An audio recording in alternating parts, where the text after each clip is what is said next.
Interesado en comprar un carro y picándole por ahí a Facebook, me topé con una liga que me ofrecía carros bonitos y en un costo pues demasiado accesible. Vi uno, me interesó, le di clic y ahí inició la proeza. Me mandó a una liga que me refiere a la Secretaría de Hacienda y Crédito Público, que de entrada, al ver el nombre de la institución, me hizo pensar que era algo real.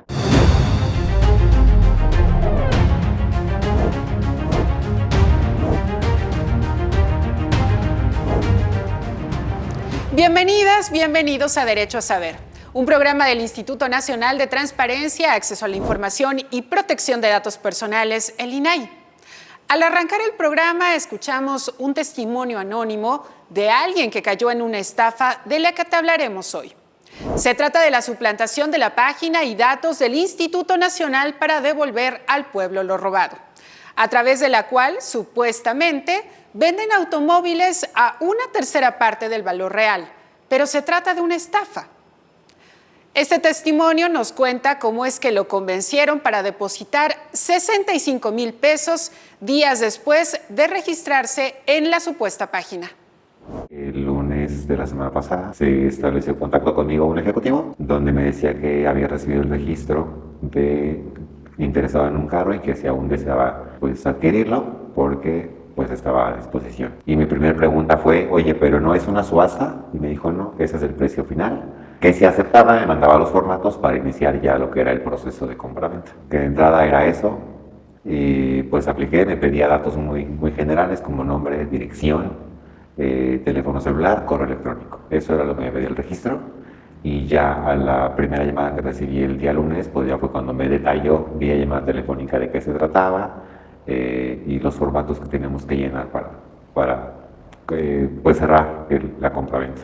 Me envió un formato, dentro de los formatos, en la parte de abajo viene una liga que te direcciona a la Secretaría de Hacienda y Crédito Público y te direcciona al INDEP.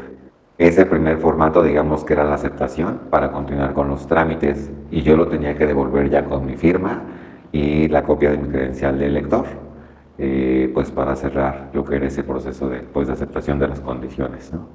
Y una vez que lo recibieron, me compartió ya los formatos y me compartió lo que era para mí lo más importante, la liga con la transferencia bancaria, ¿no? Con el costo, que en realidad sí coincidía con lo que aparecía en portal, y una cuenta bancaria de un banco pues conocido, y sobre todo un QR que además a la hora de pasarle mi teléfono al QR me direcciona a una pues página oficial, ¿no?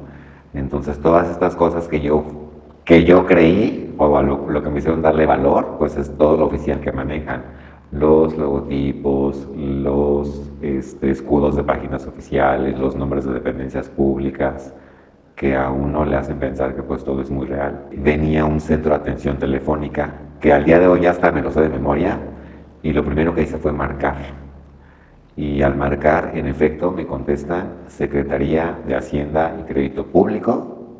Escuché todo el discado y en el numeral 4 me decía compra de bienes o algo similar.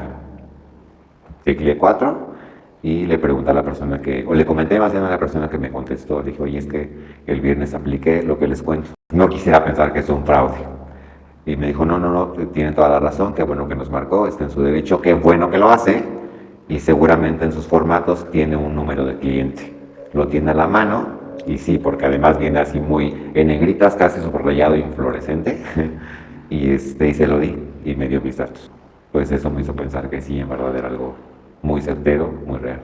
Son como 15 imágenes, pues como te digo, para el costo, para el modelo, lo bonito del carro y el presupuesto que tenía, pues es lo que me motivó a hacerlo, ¿no? Decía en las condiciones del contrato que una vez que se hiciera la transferencia bancaria, volvían a establecer contacto conmigo para acordar el día y la hora, pero no iba a pasar de 48 horas. Porque además dice ahí que como están en un lote que pertenece a una dependencia gubernamental, pues no los pueden tener pues resguardados mucho tiempo, ¿no? Entonces, en teoría era algo muy, muy rápido. Una vez que cerré el trato, platicando con una amiga a la que le estaba presumiendo mi hazaña de la supercompra, me dijo, oye, qué buena onda, deberías de indagar sobre qué tan cierto es. Y recordé que una compañera tiene un familiar trabajando en esa dependencia y se me ocurrió preguntarle, le dije, oye, ¿aún trabaja tu familiar aquí? Y me dijo, sí, ¿por qué necesitas algo? Nada más que me digas si esto es real.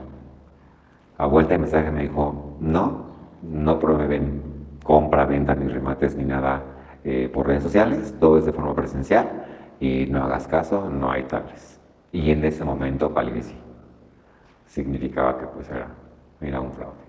Pues en la desesperación, mis compañeros de trabajo y yo con mis gritos de me vieron la cara, intentaron echarme la mano con llamadas telefónicas al banco pues para intentar bloquear la cuenta. No nos contestaban, ya eran casi las 6 de la tarde. Yo mientras estaba en el 088, nunca logré contacto ese día. Como esta persona, cualquiera podría ser víctima de un fraude como este. De hecho, la Comisión Nacional para la Protección y Defensa de los Usuarios de Servicios Financieros, la CONDUCEF, alerta sobre 5 tipos de fraudes. A través de correo basura o spam. Son mensajes enviados a varios destinatarios que usualmente no los solicitaron con fines publicitarios o comerciales. Pero dicho correo te invita a una dirección o a una página que contiene un virus y roba tu información. Smishing. Te envían mensajes SMS a tu teléfono móvil con la finalidad de que visites una página web fraudulenta. El propósito es obtener tu información bancaria para realizar transacciones a tu nombre. Phishing. Se conoce también como suplantación de identidad. En este tipo de fraudes se hacen pasar por una institución financiera indicándote de un error en tu cuenta bancaria y al ingresar tus datos obtienen información confidencial como tarjetas, claves y contraseñas. Al obtener esta información pueden hacer compras, solicitar créditos a tu nombre o vaciar tus cuentas. Phishing telefónico. Simulan ser empleados de una institución y te convencen al decirte que tu cuenta presenta algún error para pedirte datos. Pharming. Te redirige a una página de internet falsa mediante ventanas emergentes para robar tu información. En ocasiones presentan leyendas de que ganaste $1,000,000 y además te invita a dar clic para reclamar tu premio. Una vez cometido el fraude, ¿a dónde acudir para denunciar un delito como el pharming? ¿Qué ocurrió en este caso? Te preguntarás si nuestro testimonio anónimo denunció. Pues sí lo hizo, pero nos contó que no fue fácil.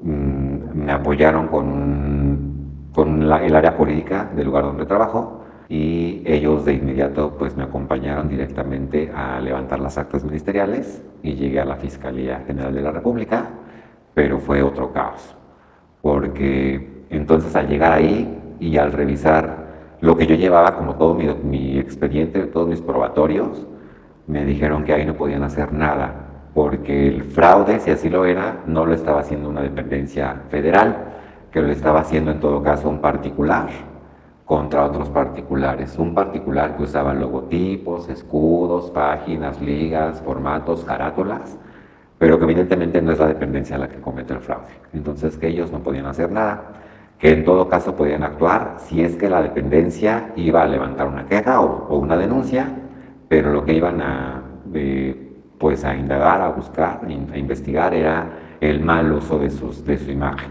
no un fraude, porque a ellos no los estaban defraudando. Que me tenía que dirigir al fuero común. En ese momento me fui al fuero común y en el fuero común me dijeron, sí, aquí seguimos los fraudes, pero aquí seguimos fraudes de arriba de $1,500,000. O sea, tampoco aplicaba para eso porque mi fraude pues no había sido de tanto, ¿no? Y me dijeron, ¿se puede presentar en este otro lugar? Del fuero común me enviaron al Ministerio Público, cercano a la zona donde ocurrieron los hechos, pero por la hora que era, la persona que me acompañaba me sugirió que fuéramos al día siguiente porque era probable que ya no me atendieran, y pues así lo hice. Me presenté al día siguiente, a primera hora estaba ya esperando que me tomaran la declaración, levanté las actas ministeriales y pues bueno, me dijeron afortunadamente, no sé si para bien o para mal, pero me dijeron que lamentablemente La recuperación del dinero era pues poco probable, que ellos iban a dar el seguimiento, pues lo que estaba en su cancha, pero pues que las esperanzas eran muy pocas. Y pues bueno, levanté las actas, me entregaron mi documentación y pues solo tengo que ir a ratificar en estos días la declaración. Con lo que me dijo el Ministerio Público, yo la realidad es que ya estaba pues muy deprimido, muy triste, angustiado, ¿no? Pues porque habían sido 65,000 pesos y pues bueno, darlos por perdido. Pero el mismo martes, por ahí de las 2 de la tarde, recibí una llamada telefónica de la persona que era pues el supuesto enlace, el ejecutivo, y me dijo, ya está de este lado reflejado el dinero en la tesorería, que era el lugar al que se supone se llegó la transferencia, y me dijo, ya nada más es cosa de que lo liberen, y en cuanto nos lo liberen, yo me pongo en contacto nuevamente contigo para acordar la hora y el día de la entrega. Yo la realidad es que ya no sé ni por qué contesté la llamada telefónica. Hoy creo que qué bueno que lo hice, porque aunque yo decía, no, pues si ya tienes el dinero, si ya se cerró el trato, si ya me viste la cara, ¿qué más quieres? No lo entendía. Y además con lo que me habían dicho en el Ministerio Público, pero pues además le contesté como muy normal, muy tranquilo, como si de verdad yo no estuviera enterado de nada y como que solamente estuviera esperando la entrega del coche. Ya no estaba reflejado, ya dejó de estar desde el minuto en el que hice la transferencia y autoricé. Pero no solo las víctimas han denunciado. Hasta el momento, el Instituto para Devolverle al Pueblo lo Robado ha presentado 79 denuncias ante la Fiscalía General de la República por fraude, extorsión y usurpación de funciones desde 2020 hasta junio de 2023. Se han logrado deshabilitar más de 300 perfiles falsos de Facebook y sitios de Internet identificados. Sin embargo, nadie ha sido juzgado por este tipo de fraude. ¿Cómo es que pese a las denuncias, la autoridad no ha investigado ni aprendido a los defraudadores? Solicitamos una entrevista con la Fiscalía de la Ciudad de México para preguntarles al respecto, pero no la otorgaron. Incluso recordarás que nuestro testimonio anónimo nos comentó que había dado los datos de la cuenta bancaria donde hizo el depósito y el número telefónico que aparece en la página. Pese a ello, la página y el número siguen funcionando. Lo comprobamos haciendo esta llamada.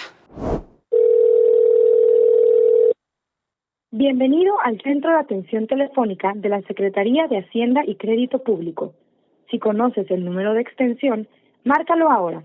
De lo contrario, espera en línea y elige una de las siguientes opciones. Subastas, remates y enajenaciones, marca 4. Para hablar al respecto nos acompaña Miguel Manuel Ramírez Mandujano, director corporativo jurídico del INDEP, y Dolores Durán Márquez, directora ejecutiva de tecnología de la información también de la INDEP. Muchísimas gracias por acompañarnos. ¿Cómo están? Muy bien, gracias. Es un gusto, es un placer estar con ustedes. Muchísimas gracias de verdad por acompañarnos, porque este sin duda es un tema muy preocupante, porque hay muchas víctimas que han padecido este tipo de fraudes. Y primero quisiera comenzar contigo, maestro, para preguntarte, el INDEP ha denunciado esta suplantación que hacen estos delincuentes de la página del INDEP y también de los procesos, en este caso, de subastas.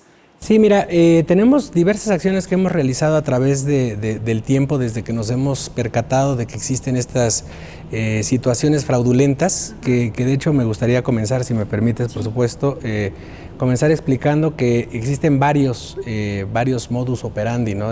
Varias acciones. Hemos detectado alrededor de 73 tipos de acciones distintas que cometen en nombre ya sea del instituto o también en nombre del servidor público. Han hecho o han cometido ya usurpaciones de cargos o de nombres. Uh-huh. Y llegan a presentarse con las personas como si fueran los servidores públicos, se presumen ya con el nombre del servidor público y el cargo del servidor público, y se hacen pasar por ellos. Evidentemente, pues bueno, la víctima, esto lo dificulta un poquito más, porque la víctima puede incluso consultar los nombres, como tú bien sabes, son públicos.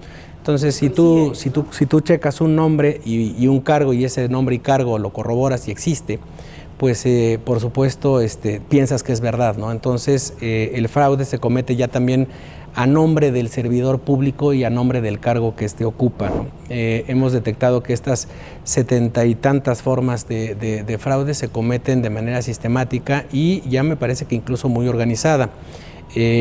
Incluso alguna víctima nos ha denunciado que pues incluso hasta se comunicaba con el instituto al número que ellos le daban y el número pues resultaba que sí había una grabación, que sí existía una extensión y que incluso habían hablado con el supuesto servidor público al que estaban suplantando. Entonces, por supuesto, el grado de complejidad pues es mucho más elevado. ¿Y ahí qué les ofrecían, maestro, por ejemplo? Bueno, ahí lo que les dicen varias cosas. Primero, la que más utilizada, la más ocurrida es la de la subasta, ¿no? Tenemos una subasta donde tú puedes participar, es tema de que hagas un depósito, tenemos casas con descuentos y ofrecen descuentos pues muy elevados y por supuesto pues las personas caen, ¿no? Porque incluso utilizan logos o han llegado a utilizar alguna información oficial o que pareciera oficial, disfrazada de oficial y pues cuando llega el momento de celebrar la subasta pues esta no se da. O cuando llega el momento de reclamar el premio, pues evidentemente no existe y entonces es cuando llegan con nosotros después de un largo peregrinar. En el caso del instituto, pues es la Fiscalía General de la República. Tenemos presentados ante ellos con corte al día de ayer 78 denuncias de esta índole y por supuesto acompañamos a la víctima en la medida de lo posible porque no siempre se utiliza el nombre del instituto, como comentaba, pero siempre buscamos acompañar a la víctima en todo el camino. Muchas veces lo que sucede, y ahí es un llamado por supuesto a la ciudadanía, muchas veces lo que sucede es una apatía, ¿no? Y no existe la denuncia, no tenemos la cultura de la denuncia y es importante que lo hagamos porque en la medida en la que hagamos este eco, por supuesto lograremos apoyar a la autoridad judicial a que den con los delincuentes y que por supuesto se desarticulen este tipo de actividades. Organizaciones, en este punto, maestro, 78 denuncias, ¿en qué periodo de tiempo? Este periodo lo tenemos registrado desde 2020, que es cuando se crea el instituto, hasta la actualidad y por supuesto con un gran aumento porque en principio no existía un registro de las denuncias que se presentaban en este periodo, ¿no? Y en las administraciones anteriores, ¿no? De este número, maestro, ¿qué tanto se ha avanzado en la investigación? ¿Ya hay alguien procesado, juzgado? ¿Se ha llegado a alguna sentencia? No tenemos conocimiento de que la autoridad haya procesado a alguien. Sí sabemos que las carpetas siguen abiertas. Seguimos formando parte de la misma, como comentaba, como denunciantes. Fiscalía tiene ya conocimiento de estas situaciones y por supuesto las carpetas siguen abiertas. No sé si en este momento no sabría decir en qué etapa procesal van, ya que la autoridad que investiga, por supuesto, es la Fiscalía. Sin embargo, sí tengo conocimiento de que se encuentran en investigación. Ok. ¿Resulta más grave, por ejemplo, que en este caso usurpen la identidad de una institución, que utilicen los logos oficiales, que tengan como pues toda esta estructura justamente haciéndose pasar por una autoridad? ¿Significa algo más grave, maestro? ¿O ¿En no? qué sentido? Digamos, en que no solamente sería el delito de ¿Sí es un agravante? Exacto. Sí, por supuesto, sí es un agravante. Incluso el utilizar el nombre versa en dos vías. La primera sería en contra del servidor público, léase la persona, servidora pública, quien tendría su derecho, por supuesto, de denunciar la usurpación de su identidad. Y en segundo, pues el tema de la autoridad, ¿no? Es decir, si estás utilizando un logotipo oficial y estás utilizando membretes oficiales que se encuentran regulados y protegidos por normativa, ¿no? Entonces, sí sería en dos vertientes la agravante y por supuesto sería un delito que se castigaría con mayor energía.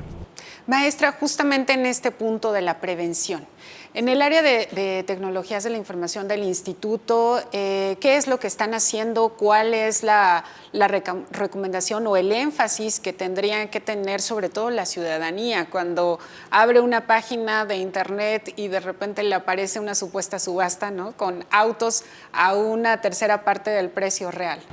Sí, bueno, básicamente nosotros estamos interactuando en 3 vertientes. Nosotros como área de tecnología no somos quien estamos de frente al ciudadano. Sin embargo, nosotros somos la base para que todo el personal que labora en el instituto genere una cultura informática. Estamos nosotros en un proceso de maduración constante. Se han realizado pues eventos de magnitud donde se invita tanto a la iniciativa privada como a entidades gubernamentales como la Guardia Nacional, como instancias muy importantes para que sensibilicen primeramente pues a todo el personal que finalmente son los que interactúan de manera sensible con el ciudadano. Esto obviamente pues bueno, no es un proceso de la noche a la mañana, es un proceso en el que vamos madurando. Sin embargo, pues adicional a eso generamos una serie de campañas donde a través de comunicados, de correos electrónicos, incluso de algunos talleres donde se invita para que precisamente sepan ellos también cómo van a orientar a la ciudadanía, que finalmente son los canales, son las extensiones que tiene el instituto, ¿no?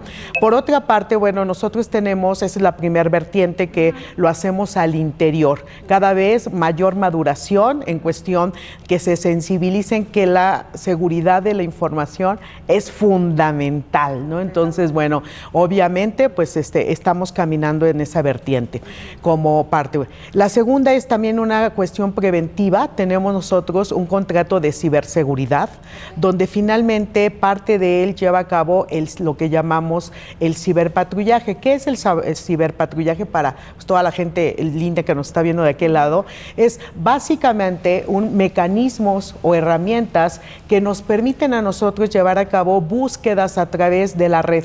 Ojo, todo en ambiente público. Nosotros no interactuamos pues con otras cuestiones que no sean confidenciales. ¿Qué nos permite hacer con eso? Que finalmente, para que no crezcan las denuncias que comenta el licenciado, nosotros identificamos a través de este servicio, pues preventivamente sitios apócrifos que finalmente ya detectamos, ¿no? Entonces, en conjunto, pues nosotros llevamos al interior con estas herramientas, estas correlaciones que se hacen, finalmente técnicamente cargamos todo lo que se ha parecido al instituto, sus dominios, sus URLs, buscamos nombres como Instituto para Devolver al Pueblo Robado, INDEP, y entonces estas herramientas lo que permiten es llevar a cabo unas búsquedas que nos van a decir, a ver, todo esto encontramos que pudiera ser una cuestión de un fraude cibernético, ¿no? Entonces, con esto, bueno, finalmente hemos identificado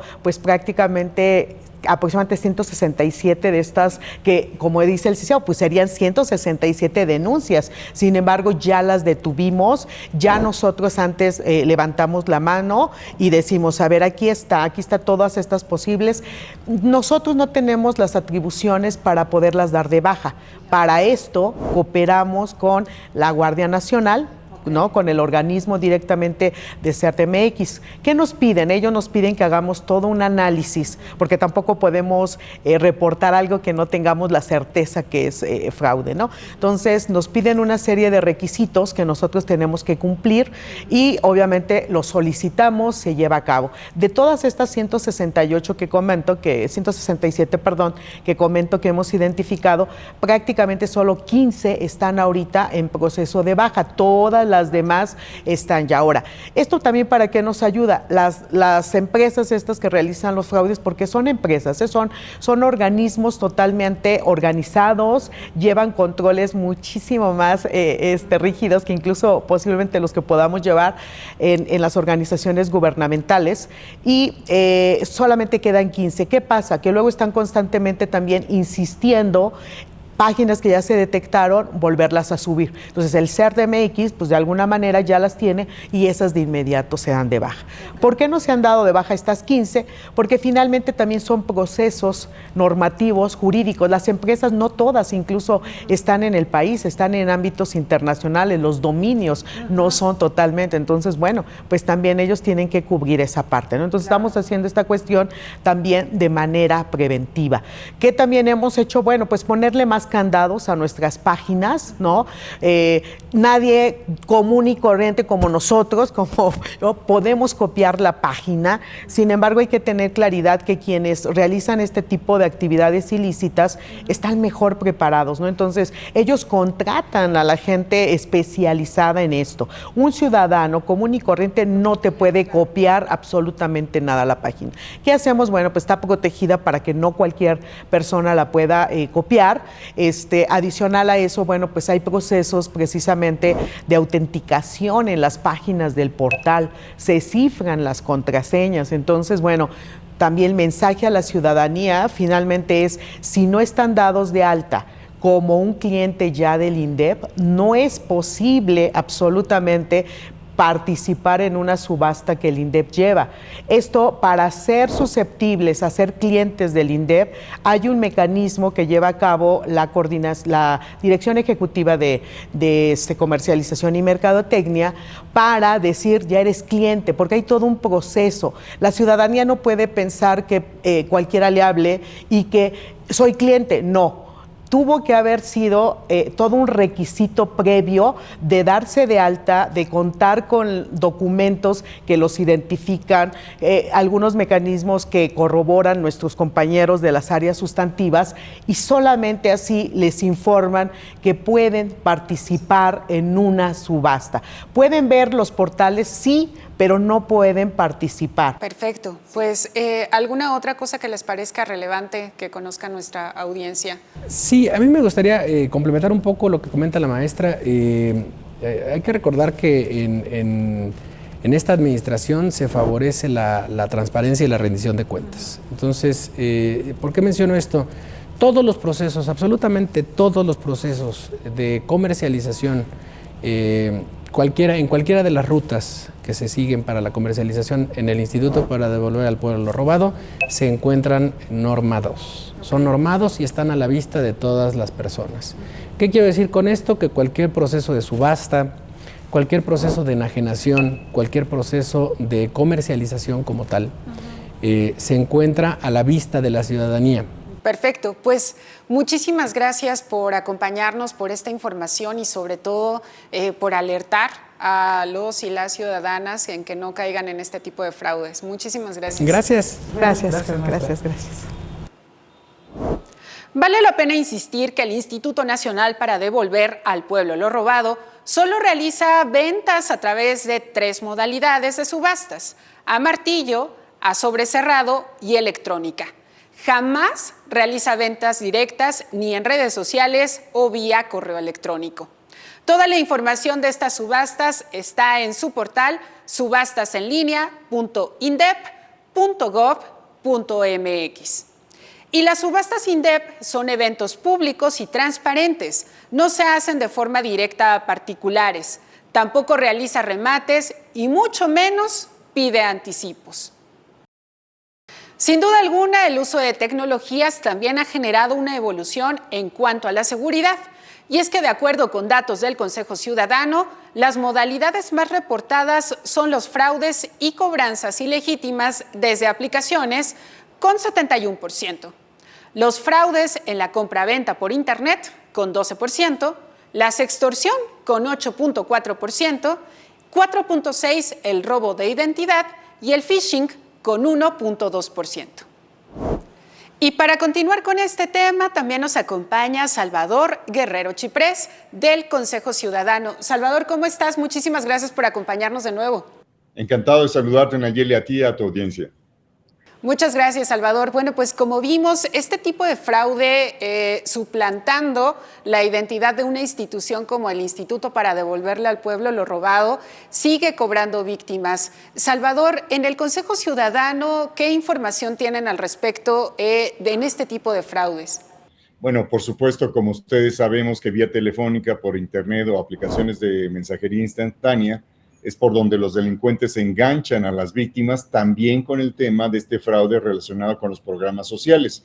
Eso es algo conocido, no es el único país, no es la única ciudad, ocurre como parte de esta práctica tan vieja como la humanidad, que es el engaño. Los defraudadores aprovechan el descuido o el poco conocimiento de sus víctimas en trámites o programas sociales. Hay que decir que se engaña a los ciudadanos al ofrecerles acceso inmediato a programas sociales sin mediar trámites e inclusive sin mediar los derechos correspondientes. En el Consejo Ciudadano tenemos 223 reportes de fraude relacionados con programas sociales de gobierno del 2022 a junio de este año. En los primeros 6 meses del 2023 se registró un incremento, hay que decirlo también, de 104% en comparación con el mismo periodo del 2022. Esto te da una idea, primero, de que están ahí los fraudes. Sabemos que en todos los delitos patrimoniales hay un importante porcentaje de cifra negra. No nos extrañaría que sea el mismo caso aquí. Y también que hay una discrepancia entre el número de casos que se registran en el Ministerio Público y el número de casos que se conocen o que ocurren. Estas son algunas dimensiones que es importante conocer. Completamente, Salvador, y justo en que la gente a veces no denuncia o cuando a veces se complica incluso poder denunciar ante el Ministerio Público, ¿ustedes están trabajando de manera conjunta con la Procuraduría, en este caso, o la Fiscalía, perdón, de la Ciudad de México? ¿O de qué manera ustedes pueden también interceder para ayudar a las víctimas de estos fraudes, Salvador?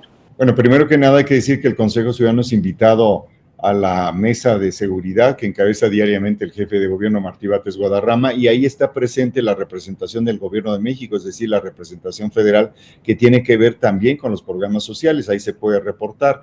Ciertamente, como tú dices bien, también tenemos una relación directa, estrecha, cotidiana con la Secretaría de Seguridad Ciudadana y también con la Fiscalía General de Justicia. Ahí también podemos colaborar, y también con otros organismos, tanto del gobierno como de la sociedad civil, para promover la denuncia ante las autoridades y con nosotros el reporte, porque muchas veces, las personas prefieren hablar con nosotros que reportar directamente, sea por un tema de tiempo, de esfuerzo, de aislamiento.